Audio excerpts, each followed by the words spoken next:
Welcome to Move Your Mind. My name's Nick Bracks, and this is a podcast where we have real conversations with real people and give real advice.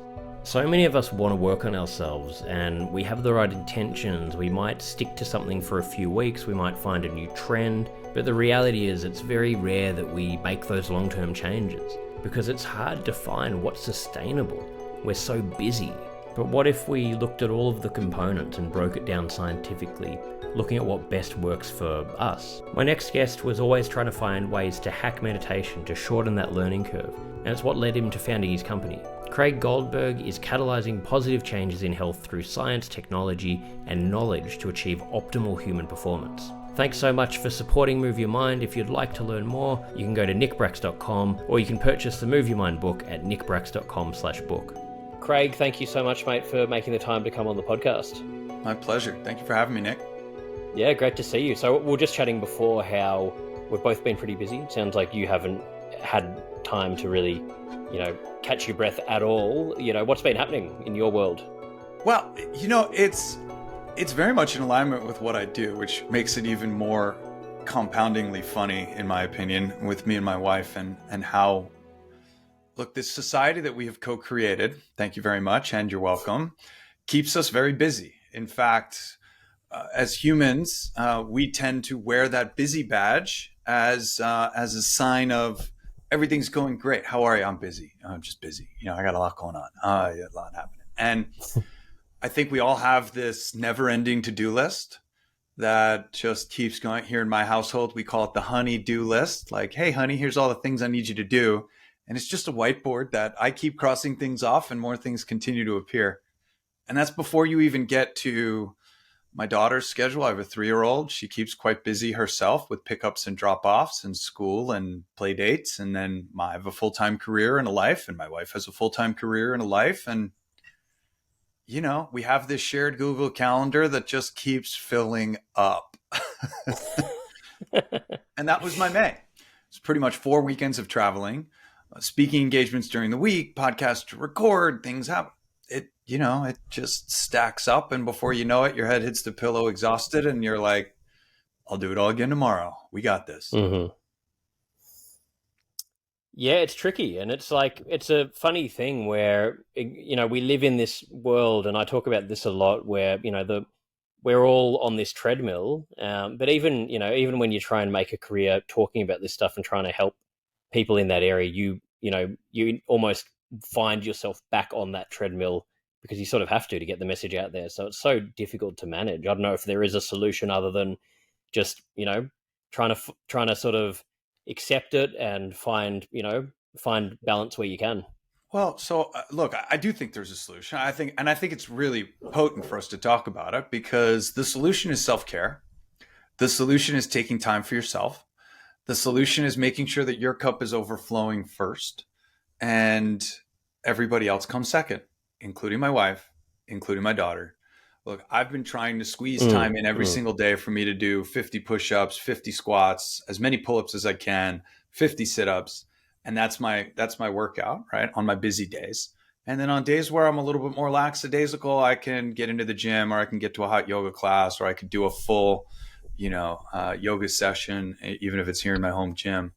But that your own personal health and well-being needs to be the priority. Otherwise, you're not going to be able to serve. You're not going to be able to get your message out. You're not going to be able to do all the exciting things that you want to do. So for me, it's this constant reminder. I carry in my pocket a pocket coin.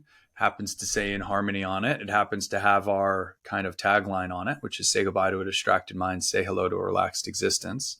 And as I put this in my pocket, it's a reminder for me to take care of myself. It's a reminder for me to take care of that self-care. And I'm not perfect, not nowhere near perfect. There are days where I'm running ragged and it's 4:00 in the afternoon and I haven't stood up from this seat and I haven't moved and I haven't been outside and I haven't, it happens to the best of us. The goal for me is to make sure that every day I'm hitting these fresh sunlight on my eyes, my feet in the dirt for grounding, good water, good food, good nutrition, good sleep, right? Like all of these things, and just committing to myself that I come first and that I am as important, because if I don't take care of myself, I can't take care of anybody else. But the whole put your mask on first scenario from flying in an airline. Yeah, it's so important. But how many people do you think are not putting themselves first? I mean, me and my wife know better, right? This is what I teach, train, and educate on, and I don't do it. So, I think it's most of us. I Yeah, think it's, I think it's part of the human condition to want to serve. It's part of, we're social creatures, right? Committing ourselves to the betterment of the group. Look, if COVID taught us anything, and I don't care where you stand on either side of it, and I certainly have my own personal opinions, but that entire thing was predicated on, you know, take care of yourself so that you can take care of the group. yeah, And that is something that is so ingrained. It's one of the reasons why it was so compelling for us as a society, and why so many people are jaded around, what do you mean you're not doing it? It's for the betterment of the group, because we are social creatures. We do survive better in a group. And it is, I think, it's human nature for us to put other people's needs first instead of our own, not realizing that if your cup isn't overflowing, you can't fill anybody else's cup.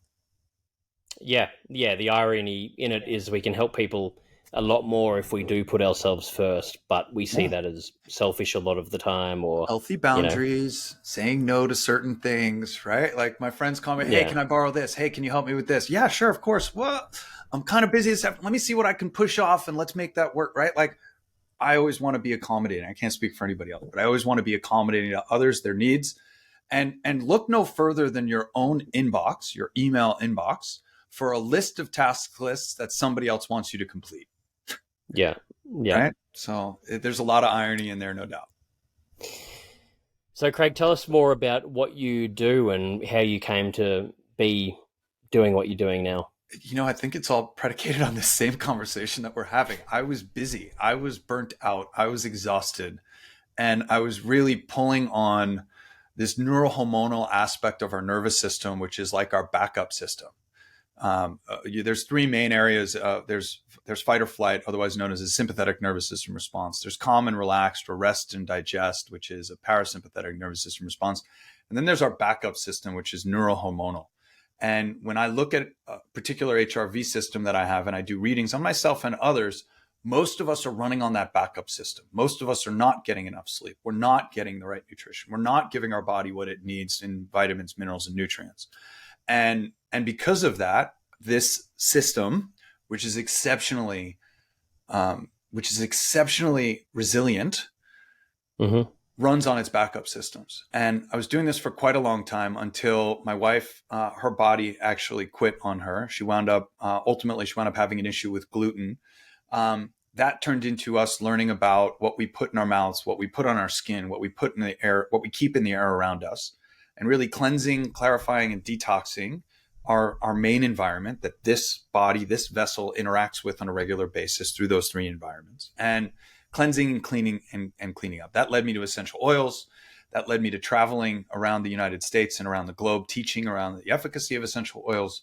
And at these yoga retreats and these conferences, I would gravitate towards the sound therapists, not knowing what a sound bath really was or why I felt so great. But I was having these sound experiences that I knew after I laid down in front of a gong, a bell, a didgeridoo, a chime, all of these incredible instruments, that I felt better.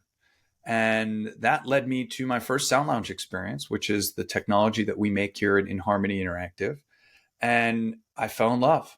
And I was on this thing 3 times a day, 7 days a week for the first 6 months to a year that I had it. I literally fell in love with the way that I felt. It was basically like a sound bath on tap.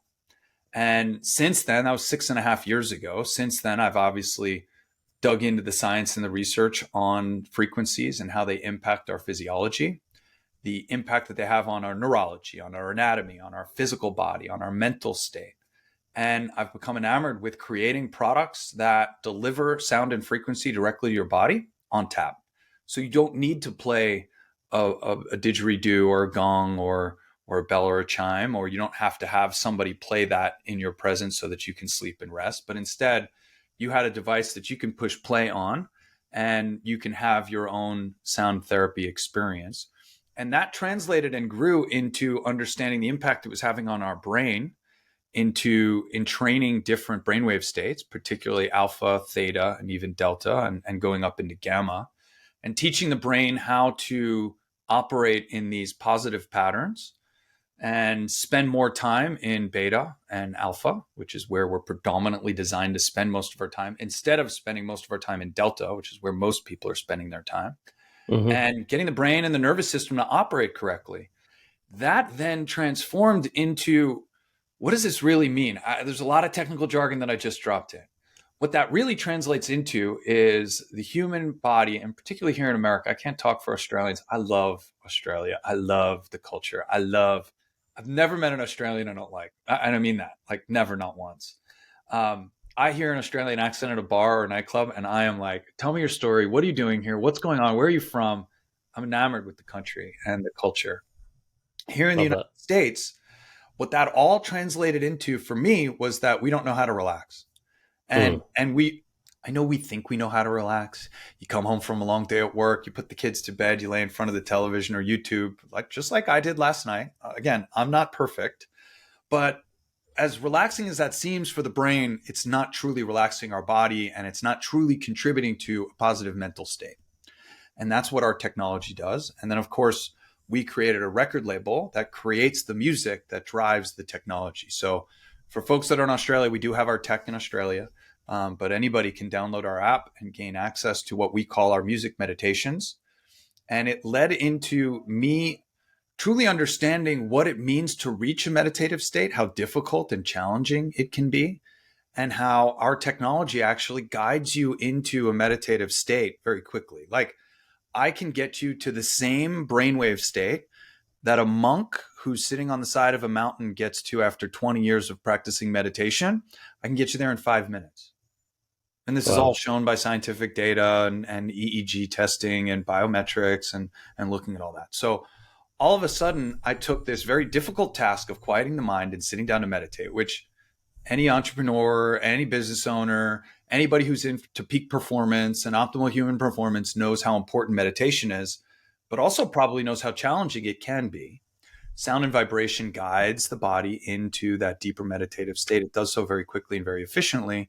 And that's our brand. And really, the reason I'm on this podcast is simply to teach people about what happens to your brain and your body when you're in that fight or flight state, that stressed and anxious state that so many of us sit in from the moment we wake up until the moment we go to bed, day after day, week after week, and how detrimental that is to your overall health.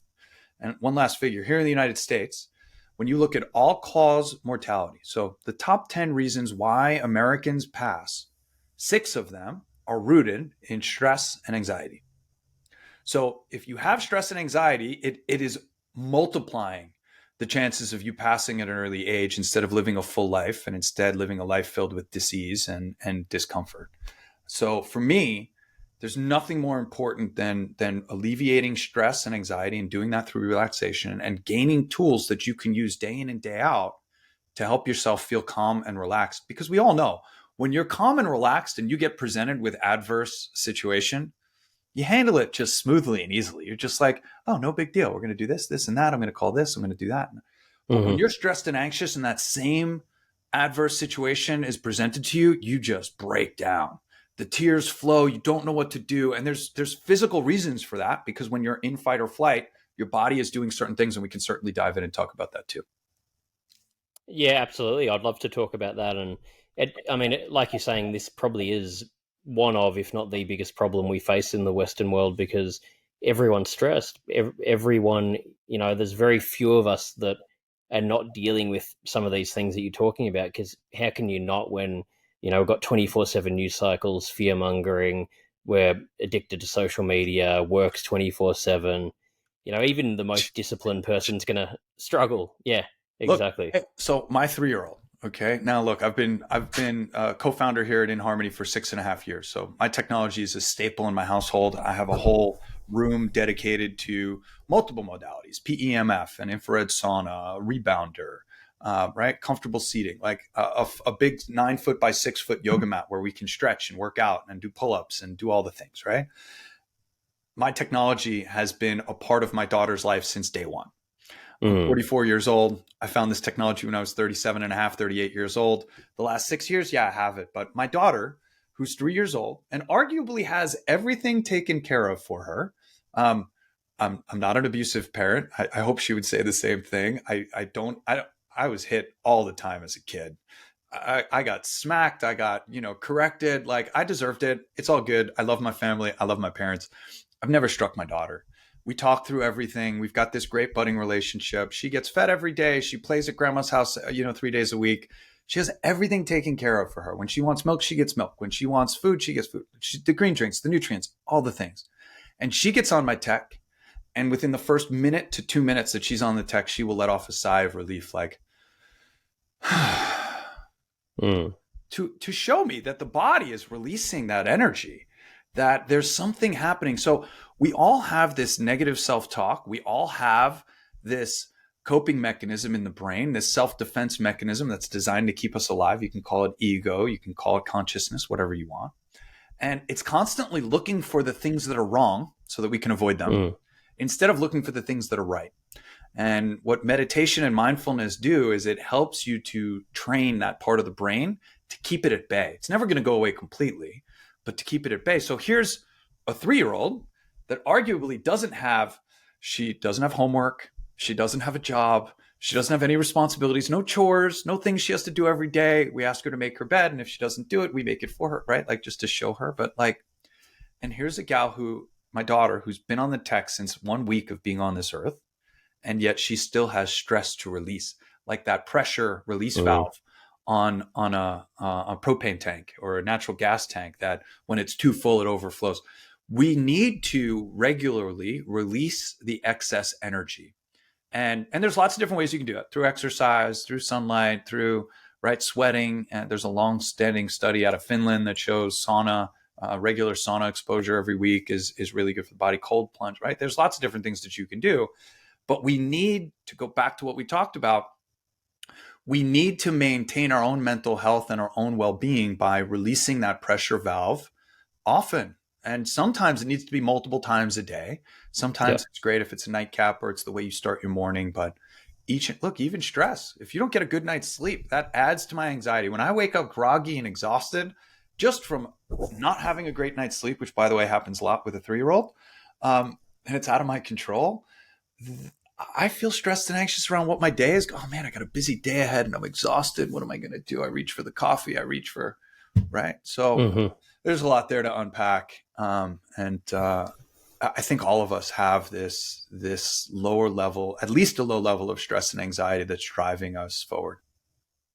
Yeah, no, incredible stuff there. I'd love to talk to you more about it. And I mean, it's something that, like you're saying there, I think the key point is this is not something that you can just be aware of or just do every, once or twice a month. It's like anything. If we want benefit out of it, we've got to do it every day. We've got to make this part of our routine to deal with it. So here's what I would add to that. I think the first part you just mentioned, which is an awareness. I think it starts with an awareness of, I am feeling stressed. I am feeling anxious. By default, anytime your brain is perceiving stress and anxiety, shortness of breath, even shaking or tremors, there's lots of different things that could indicate it, right? And there's lots of things that could be mixed up with also, like malnutrition or not drinking enough water, right? I mean, there's a lot here to unpack, and it's very individualized. But generally speaking, if you're feeling stressed and anxious because of a particular trigger, and for some people, me even saying the word trigger triggers them. So I'm sorry. The reality is, when you're in that stressed and anxious state, your brain involuntarily is doing several things. And this is really, really important. And this shows how foundational this is to day-to-day life, because when you're stressed and anxious, you are incapacitated and you're not well positioned to handle normal day-to-day life. So as soon as you start to perceive the feeling of stress and anxiety, whether it's an email from your boss or your wife that's doing that thing, or your significant other, or your brother that, even though you've talked about this a half a dozen times, he's still doing that same thing over and over again, whatever it might be. Your in-laws that are staying in your house, your friend that you opened up your second room to that just won't move out. I mean, there's so many different things that can bring stress and anxiety from something mental versus something physical. But when you're feeling that, your brain, which by the way, this is a fight or flight response. So it's part of our reptilian brain that identifies a threat and then goes into action before you can consciously think about it. So all of a sudden you start to feel that shortness of breath. The reason for that is because your brain has identified a threat, physical or mental, and it has kicked up your cortisol levels. It has kicked up your adrenaline levels and released that into the bloodstream. The cortisol makes you hyper-focused on the issue at hand. The adrenaline diverts energy from the more monetarily, not monetarily, but it removes energy from maintenance tasks in the body, like digestion, your immune system, reproduction. And it diverts energy to the major muscle groups, mainly quads, hamstrings, biceps, triceps, back, chest, so that you can actually fight or run. Now, if you get an email from your boss that threatens your well-being, like we're laying off your entire division on Friday, okay, which is a very real threat to your well-being, you don't need the adrenaline. You might need the cortisol to stay focused if you're kind of feeling tired and weak, but you don't need the adrenaline because that's diverting energy, and it's also turning off rational thinking.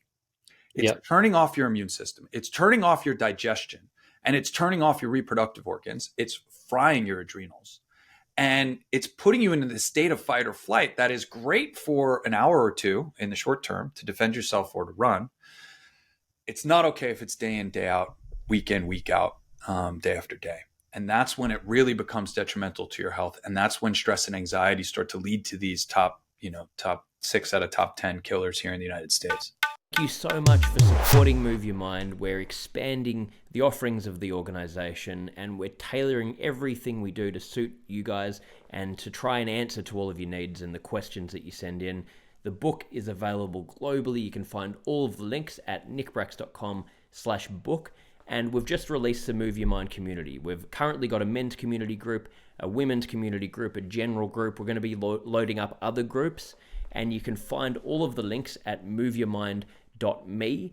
This group's been created based on the needs of what we've heard and learnt throughout running Move Your Mind. And we have live events, we've got courses, we've got huge amounts of value, the ability to share information, share ideas, work in groups together to grow and share your learnings, to learn about different topics. You get email reminders. There's a whole lot of features in there. We're constantly updating it, and we're so excited to share it with you. You can find all of the information about it at moveyourmind.me. Well, yeah, thank you for sharing that. And we finish every episode with 5 closing questions. So I know we're short on time here, so I'm just going to fire these at you. These can be short answers, just whatever comes to mind. Sure. So I love what you've shared here, and would love to do, we'll have to do another. I'm super another grateful. follow-up I would love to, Nick. Please. Yeah, love what you're talking about. So the first one is, what is your best childhood memory that comes to mind? Oh, there's so many. So the one that immediately comes to mind behind my house where I was growing up was undeveloped land. We called it the pit, and it was just a bunch of dirt, acres and acres and acres of dirt. And everybody in my neighborhood had motorcycles, dirt bikes, quads, and we used to go there and have a good time. My poor parents thought I was somewhere hanging out in the neighborhood, and I'm racing dirt bikes at 12, back in the pit. Is just immediately what I thought about when you said that. Love that. What do you think is currently the biggest burden on mental health in society? I think it's ourselves. I think we are crippling ourselves with worry on things that we can't control. Had a conversation with my mother-in-law yesterday. My entire other half of my family is Turkish, and there's some instability right now in the political world in Turkey. They're going through round after round of elections and re-elections, and they have to drive out to LA from Vegas to vote. And she's watching the news all day long, and her blood pressure's high, and it's spiking. And she can't do it. She already did her piece. She voted. Yeah. Everything else is out of her control. So just turn off the television and wait for the results to come in and just deal with the aftermath, because everything else you can't control. So I think we almost have this self-deprecating process in the body that thinks we can control more than we can actually control. And we worry and concern ourselves with that which we cannot control. And it's just useless. Absolutely. It's really so true. What's your personal definition of happiness? Oh, that's a great question. That is a great question. For me, it's it's funny. I was having this conversation with my wife about our lifestyle, and we happen to love RVing and camping. And if you've ever been camping and RVing, it takes a lot of effort. Like, so the last 2 weekends this month, we went camping, and it just, to pack up the RV, to get unpacked, to get it in, to get it out, to move, it's just a lot. My wife was like, "Can we just go to like a beach somewhere and sit there and do nothing? And will you be happy doing that?" And I said to my wife, I said, "Babe, I am happy doing anything. As long as I'm with you and I'm with my daughter, whether I'm on a beach, whether I'm sitting at a rest stop off the highway, I am just happy being present, being in the moment, and being here with you, you loving me loving you, and us enjoying time together." Again, social creatures, right? Everything else is noise and wonderful, and I love it. But for me, happiness is defined as you being content with where you are and what you're doing. And you get to decide if you're happy or not. Nobody else gets to decide that for you. And I think that's a really important note, because I will find myself with my daughter saying, don't make mom unhappy. Oh, don't do that. It makes mom unhappy. And I catch myself saying that because I don't want my daughter to begin thinking that her actions impact my wife's behavior or feeling and emotions, and vice versa. Anybody else can impact hers. And it's a good conversation for my wife also, who gets bent out of shape. We all do. 3-year-olds are a huge pain in the backside. I love them. I love her. But there's a point in time where she just pushes your buttons, not on purpose. Sometimes it's on purpose, and I need to control my own happiness and say, "Hey, you're flipping out." Like, there's times where she'll be flipping out on and just temper tantrum full on. And I'll just take out my camera and videotape her just to be like, one day I'm going to show you what's going on here. And just to take a deep breath and know that I'm doing everything I can she's going through a moment. She just needs to process and learn these emotions that she's feeling, and finding solace and happiness in that moment is a challenge. Always looking for the positive side of each moment and why it's happening, why it's unfolding, what the lessons are to learn. But I think largely we get to decide if we're happy or not. And look, there are folks that are tortured and go through some pretty heinous traumatic experiences and find happiness in it and after it. So surely in my very safe life that I've co-created with my wife and my daughter, I'm and many others, I can surely find happiness in my day to day. I love that. What are you most afraid of? It's interesting, losing it all, for reasons that are outside of my control. And I'm a prepper, if you might not have picked that up. And that simply means that I'm prepared for as many possible situations as I could possibly be prepared for. And yet I'm worried about, I worry sometimes, and I fear sometimes losing it all. I fear, look, the reason I wear my seatbelt when I drive is not because of my driving. It's because of other people's driving. I live here in Las Vegas. People drink. There's 24-hour liquor laws here. You can buy a beer at 4 o'clock in the morning, 7 o'clock in the morning. People are literally drunk all the time. What's my biggest fear? That somebody at the last minute cuts over a median and takes me out, and there's nothing that I could do about it, and there's nothing that I could have done to prevent it. Yeah, that's a legitimate fear. Yeah. Well, on a more positive note, what are you most proud of? I'm most proud of this message, actually. I'm most proud of how centered and grounded I have become in my middle age, we'll call it. 44 years old. Friday was my 44th Still young. birthday. Still young, mate. I'm living to 150. I'll say it now. I'm going to be 150 years old, and there's no reason in the research that says we can't live to be that long, healthy and vibrant. I'm most proud of the family that I've built, the relationship I have with my wife and my daughter, my friends, my family, loved ones, those around me.